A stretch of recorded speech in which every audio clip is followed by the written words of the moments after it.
Sa ngalan ng Ama, ng Anak at ng Espiritu Santo. Amen. Ang pagpapala ng ating Panginoong Jesucristo, ang pag-ibig ng Diyos Ama at ang pag-iipag-isa ng Espiritu Santo naway sumainyong lahat. At sumaiyo rin. Mga kapatid, aminin natin ang ating mga kasalanan upang tayo'y maging marapat na gumanap sa banal na pagdiriwang. Inaamin ko sa makapangyarihang Diyos At sa inyong mga kapatid, na lubha akong nagkasala sa isip, sa salita at sa gawa, at sa aking pagkukulang, kaya isinasamo ko sa mahal na Birheng Maria, sa lahat ng mga anghel at mga banal, at sa inyong mga kapatid, na ako'y ipanalangin sa Panginoong ating Diyos. Gawan tayo ng makapangyarihang Diyos. Patawarin tayo sa ating mga kasalanan at patnubayan tayo sa buhay na walang hanggan. Amen.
Ngayon ay pinagdiriwang natin ang kapistahan ng pagtatampok sa krus na banal. Manalangin tayo.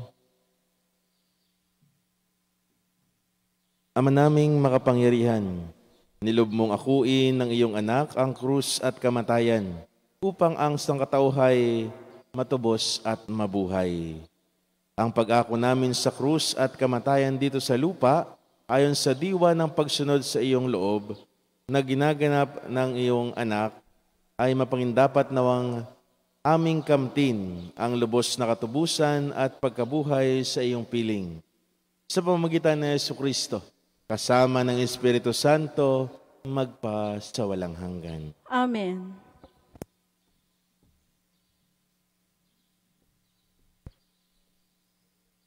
Pagbasa mula sa aklat ng mga bilang.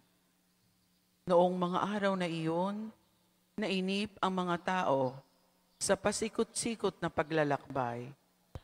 Nagreklamo sila kay Moises. Inialis mo ba kami sa Ehipto para patayin sa ilang na ito? Wala kaming makain ni mainom. Sawa na kami sa walang kwentang pagkain ito.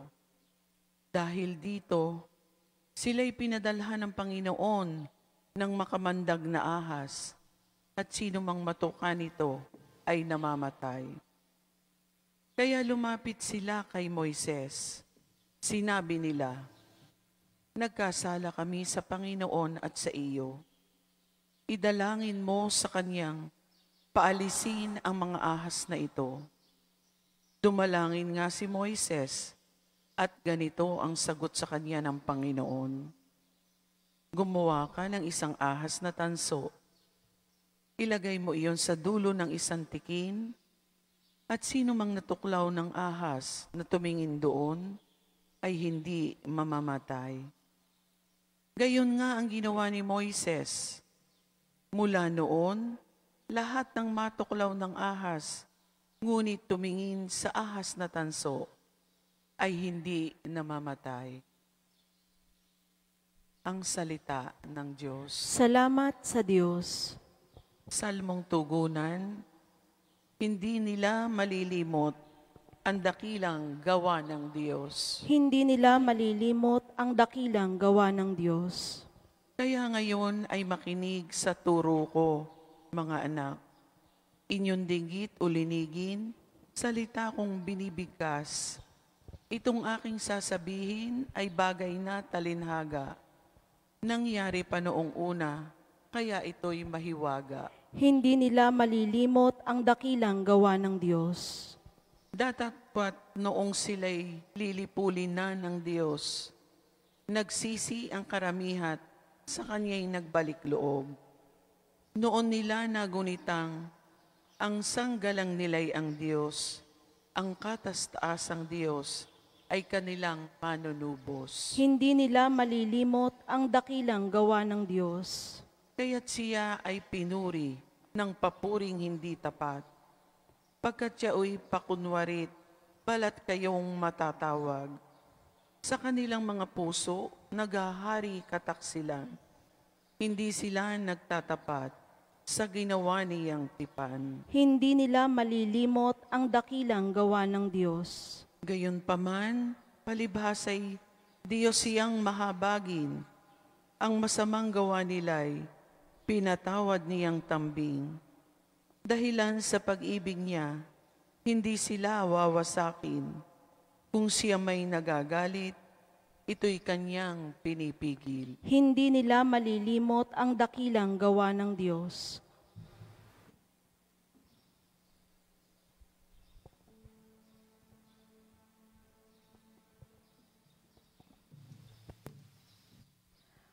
Pagbasa mula sa sulat ni Apostol San Pablo sa mga taga-Pilipos.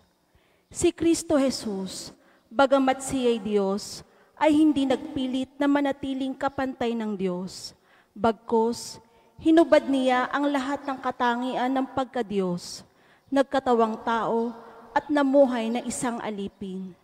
Nang maging tao, siya'y nagpakababa at naging masunurin hanggang kamatayan. Oo, hanggang kamatayan sa krus.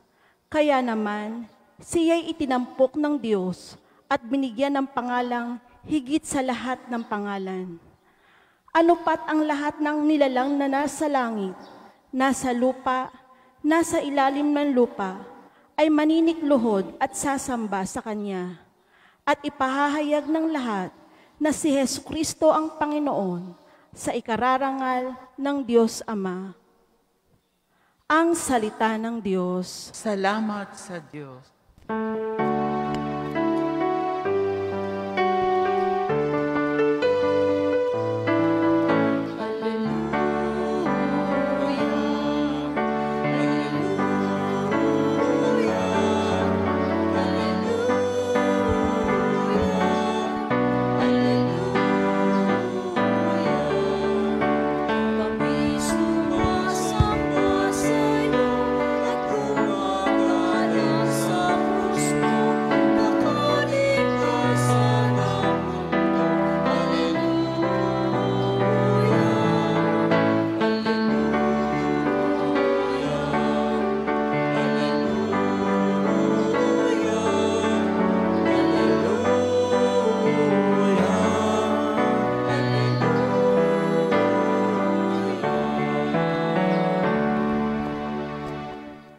Sumainyo ang Panginoon. At sumaiyo rin. Ang mabuting balita ng Panginoon ayon kay San Juan. Papuri sa iyo, Panginoon.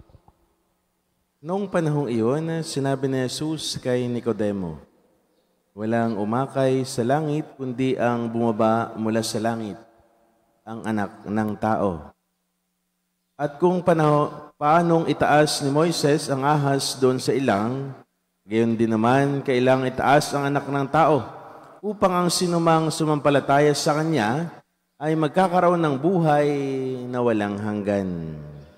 Gayon na lamang ang pag-ibig ng Diyos sa sanlibutan. Kaya't ibinigay niya ang Kanyang bugtong na anak upang ang sumampalataya sa Kanya ay hindi mapapahamak, kundi magkakaroon ng buhay na walang hanggan. Sapagkat sinugo ng Diyos ang Kanyang anak, hindi upang hatulang maparusahan ang sanlibutan, kundi upang iligtas ito sa pamamagitan niya. Ang mabuting balita ng Panginoon. Pinupuri ka namin, Panginoong Hesukristo.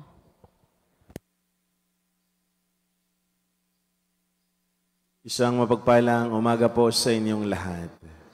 At sa mga nakikisa sa atin sa ating Facebook Live, sa ibang dako na bansa, sa kanilang tahanan, at sa mga kapilya po na sakop ng ating parokya, magandang umaga din po. Ngayon pong araw na ito ay atin pong ipinagdiriwang, ang banal na simbahan ay nagdiriwang ng kapistahan ng pagtatampok sa krus na banal. Sa krus na kung saan tayong lahat ay naligtas. Sa krus na kung saan si Jesus ay ipinako para sa ating mga kasalanan. Alam nyo, meron pong isang kwento ng isang lalaki na gustong-gusto hong mangumpisal. Nangumpisal po siya dahil lagi daw niyang nakikita ang kanyang yumaong ama.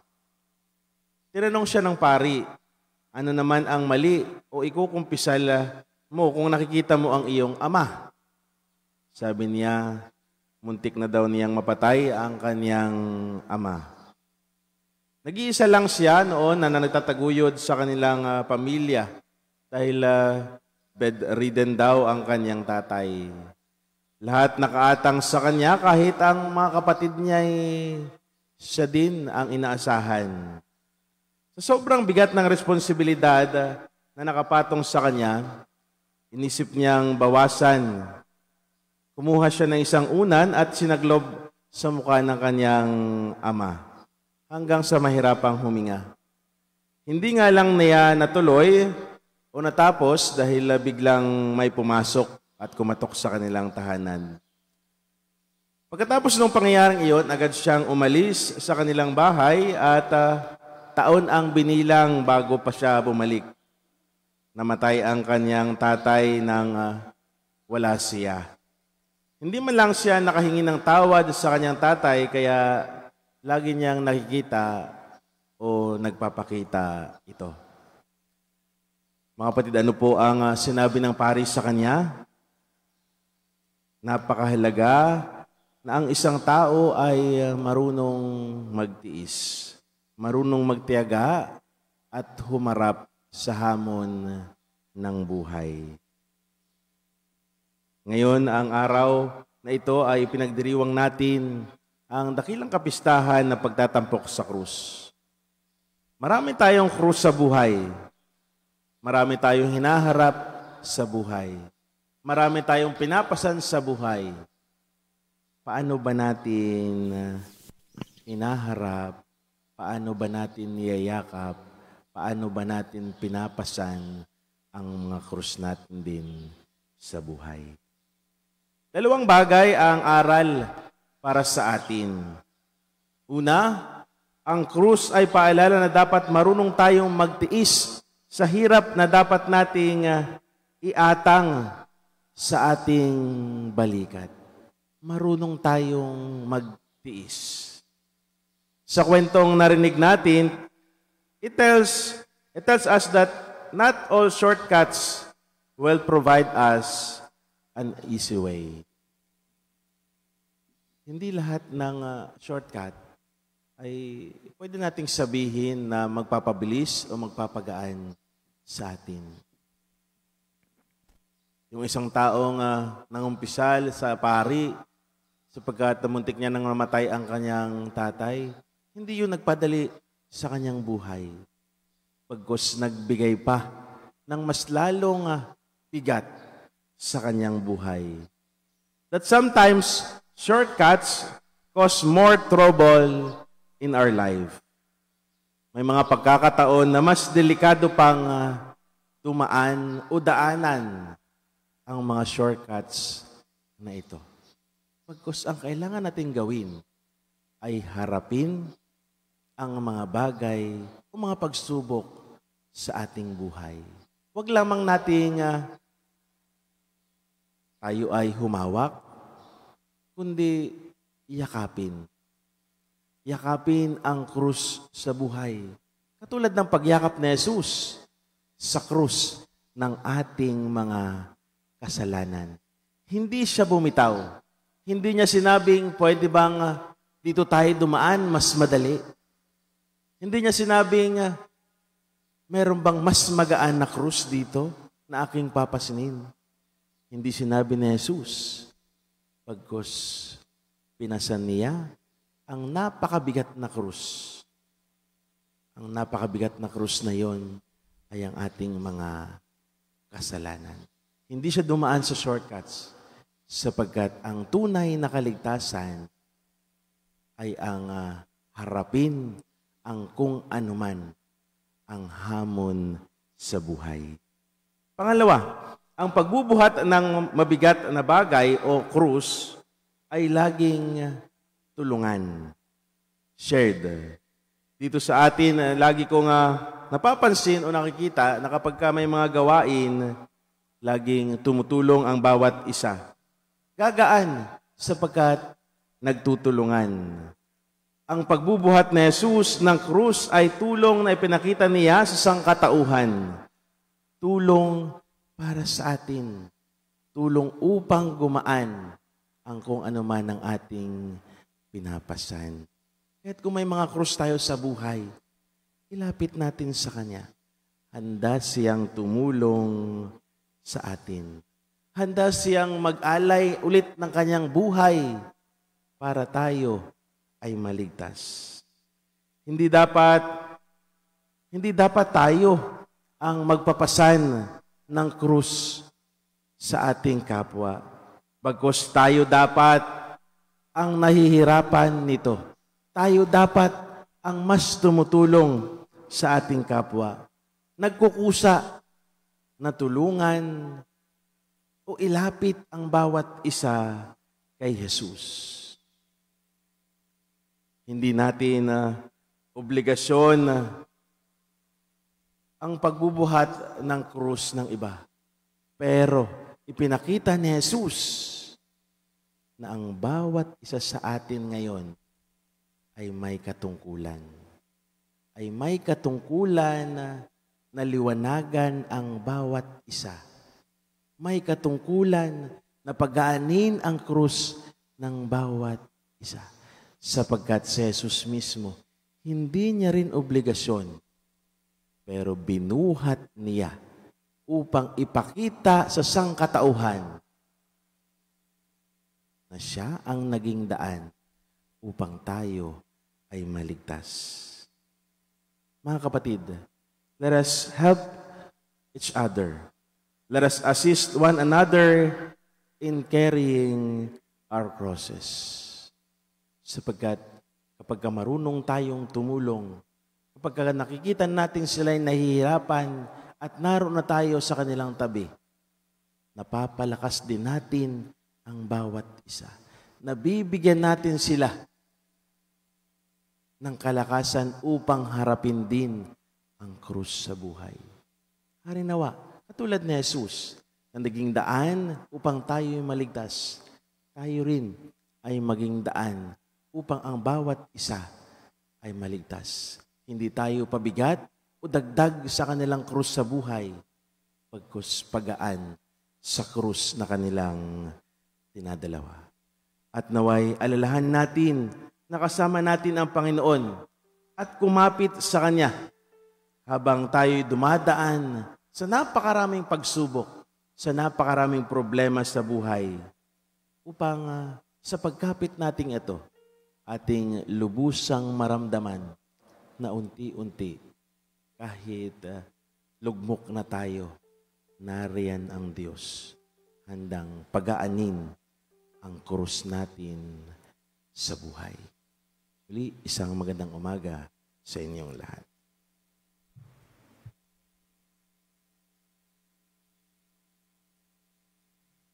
Manalangin tayo sa Diyos, Ama, na nagmahal ng labis sa mundo, kaya't ibinigay niya ang kanyang bugtong na anak upang mamatay sa krus para sa atin. Sa pamamagitan ng kapangyarihan ng krus, linggin mo kami, O Panginoon. Sa pamamagitan ng kapangyarihan ng krus, dinggin mo kami, O Panginoon.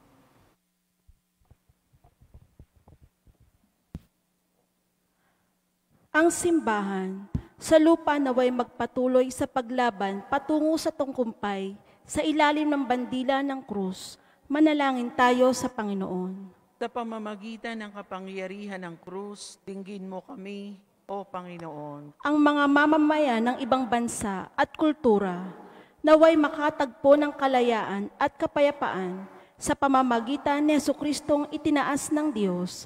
Manalangin tayo sa Panginoon. Sa pamamagitan ng kapangyarihan ng krus, dinggin mo kami, O Panginoon. Ang mga nangangailangan ng habag at pagpapatawad ng Diyos naway makatagpo ng pag-asa sa krus ni Kristo bilang daan sa kapayapaan at pagkakasundo. Manalangin tayo sa Panginoon. Sa pamamagitan ng kapangyarihan ng krus, dinggin mo kami, O Panginoon. Ang mga may sakit naway makita sa krus ni Kristo ang pag-asa sa lubos na paggaling at panunumbalik ng kalusugan. Manalangin tayo sa Panginoon. Sa pamamagitan ng kapangyarihan ng krus, dinggin mo kami, O Panginoon. Ang mga nahihimlay kay Kristo naway mapatawad sa kanilang mga kasalanan sa pamamagitan ng dugo ng sakripisyo ni Kristo. Manalangin tayo sa Panginoon. Sa pamamagitan ng kapangyarihan ng krus, dinggin mo kami, O Panginoon. Ama naming mapagmahal, nasa krus ang aming pag-asa sa buhay na ito at sa kabila. Pagkaloob mo ang aming mga kahilingan habang nagpupuri kami sa iyo dahil sa iyong mga awa sa pamamagitan ni Kristo na aming Panginoon. Amen.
Manalangin kayo mga kapatid upang paghahain natin ay kalugdan ng Diyos amang makapangyarihan. Tanggapin nawa ng Panginoon itong paghahain sa iyong mga kamay, sa kapurihan niya at karangalan, sa ating kapakinabangan at sa buong sambayanan niyang banal. Ama naming lumikha, sa ikapagpapatawad ng mga kasalanan, maganap nawa ang paghahain ito, na ang dambana ng krus ay siyang pumawi sa kasalanan ng buong mundo. Sa pamamagitan ni Jesucristo, kasama ng Espiritu Santo, magpa sa walang hanggan. Amen. Sumainyo ang Panginoon. At sumayo rin. Itaas sa Diyos ang inyong puso at diwa. Itinaas na namin sa Panginoon. Pasalamatan natin ang Panginoon na ating Diyos. Marapat na siya'y pasalamatan. Ama naming makapangyarihan, tunay ngang marapat na ikaw ay aming pasalamatan. Iyong ipinasiyang sa kahoy na krus, ang sangkatauhay tubusin na Jesus.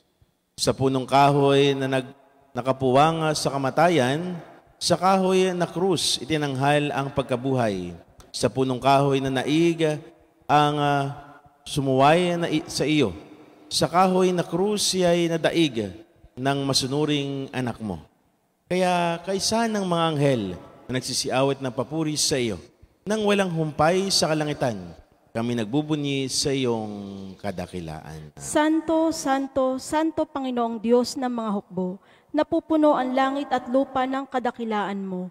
O sana sa kaitaasan, pinagpala ang naparirito sa ngalan ng Panginoon, o sana sa kaitaasan.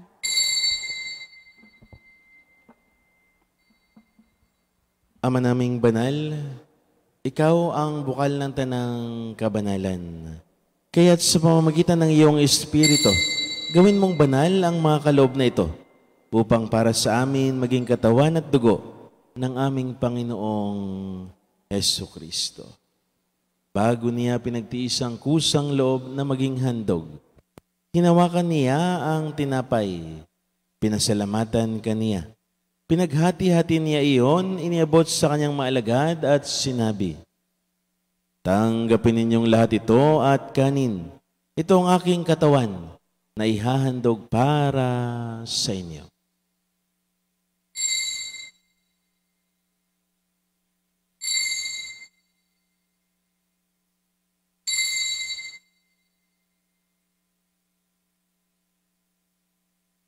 Gayon din naman, nung matapos ang hapunan, hinawakan niya ang kalis. Muli kaniyang pinasalamatan. Iniabot niya ang kalis sa kanyang mga alagad at sinabi, tanggapin ninyong lahat ito at inumin. Ito ang kalis ng aking dugo, ng bago at walang hanggang tipan. Ang aking dugo na ibubuhos para sa inyo at para sa lahat, sa ikapagpapatawad ng mga kasalanan. Gawin ninyo ito sa pag-alaala sa akin.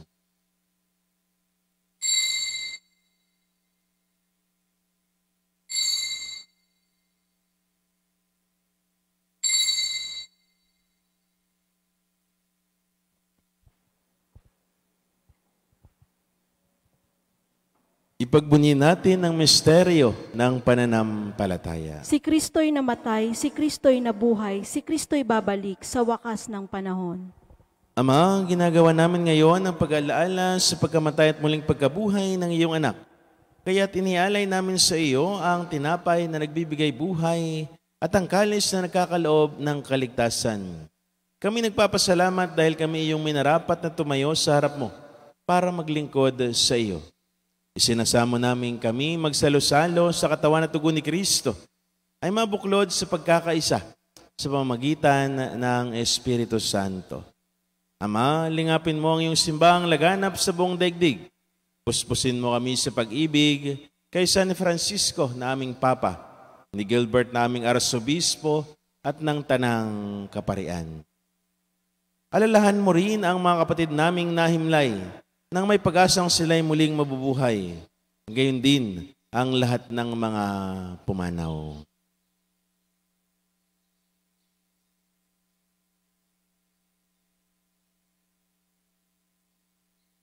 Kawaan mo sila at patuloyin sa iyong kaliwanagan.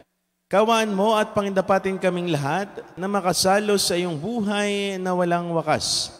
kaysa ng mahal na Birheng Maria na ina ng Diyos, kaysa ni Poong San Jose, kaysa ng mga apostol at ng lahat ng mga banal, ni San Jose Marelo, na namuhay dito sa daigdig ng kalugod-lugod sa iyo. May pagdiwang nawa namin ng pagpupuri sa ikararangal mo sa pamamagitan ng iyong anak na aming Panginoong Heso Kristo. Sa pamamagitan ni Kristo, kasama niya at sa Kanya, ang lahat ng parangal at papuri sa iyo, Diyos amang makapangyarihan, kasama ng Espiritu Santo, magpa sa walang hanggan.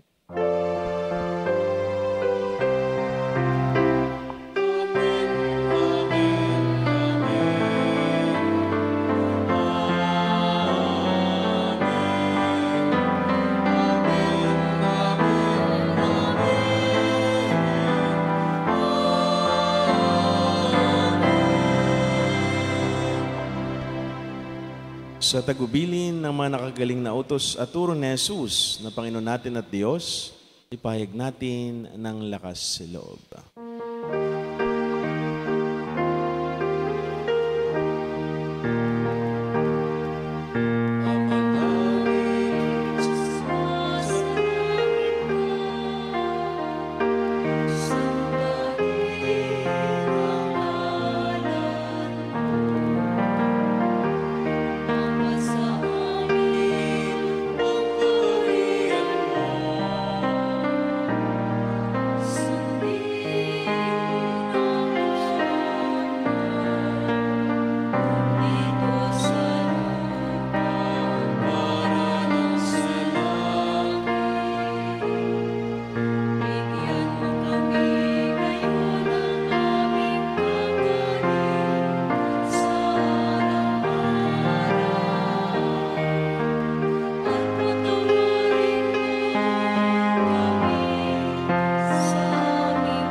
Hiniling namin kami adiya sa lahat ng masama, pagkalooban ng kapayapaan araw-araw at iligtas sa lahat ng kasalanan, at ilayo sa lahat ng kapahamakan, samantalang aming pinanarbikan ang dakilang araw ng pagpapahayag ng tagapagligtas naming si Heso Kristo. Sapagkat sa iyo ang kaharian at ang kapangyarihan at ang kapurihan magpakailanman. Amen. Panginoong Heso Kristo, sinabi mo sa iyong mga apostol, kapayapaan ang iniiwan ko sa inyo. Ang aking kapayapaan ang binibigay ko sa inyo. Tunghayan mo ang aming pananampalataya at huwag ang aming mga pagkakasala. Pagkalooban mo kami ng kapayapaan pagkakaisa ayon sa iyong kalooban, kasama ng Espiritu Santo, magpa sa walang hanggan. Amen. Ang kapayapaan ng Panginoon ay laging sumainyo. At sumayo rin. Magbigayan kayo ng kapayapaan sa isa't isa. Peace be with you po. Kordero ng Diyos na nag-aalis ng mga kasalanan ng sanlibutan, maawa ka sa amin. Kordero ng Diyos na nag-aalis ng mga kasalanan ng sanlibutan, maawa ka sa amin. Kordero ng Diyos na nag-aalis ng mga kasalanan ng sanlibutan, ipagkaloob mo sa amin ang kapayapaan.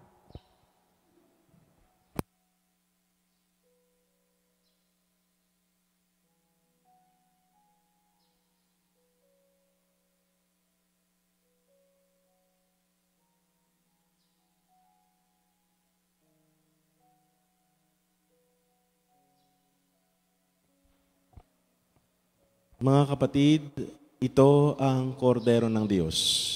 Ito ang nag-aalis ng mga kasalanan sa sanlibutan.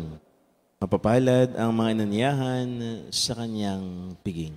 Panginoon, hindi ako karapat-dapat na magpatuloy sa iyo, ngunit sa isang salita mo lamang ay gagaling na ako.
Manalangin tayo.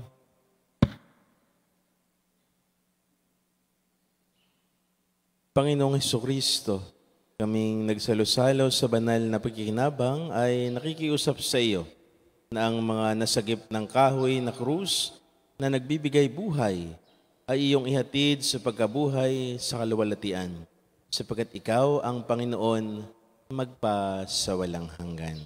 Amen. Sumainyo ang Panginoon At sumaiyon. at pagpalain kayo ng makapangyarihang Diyos, ang Ama, ang Anak at ang Espiritu Santo. Amen. Ang banal na misa ay naialay na. Humayo kayong taglay kapayapaan at pag-ibig ng Diyos. Salamat sa Diyos.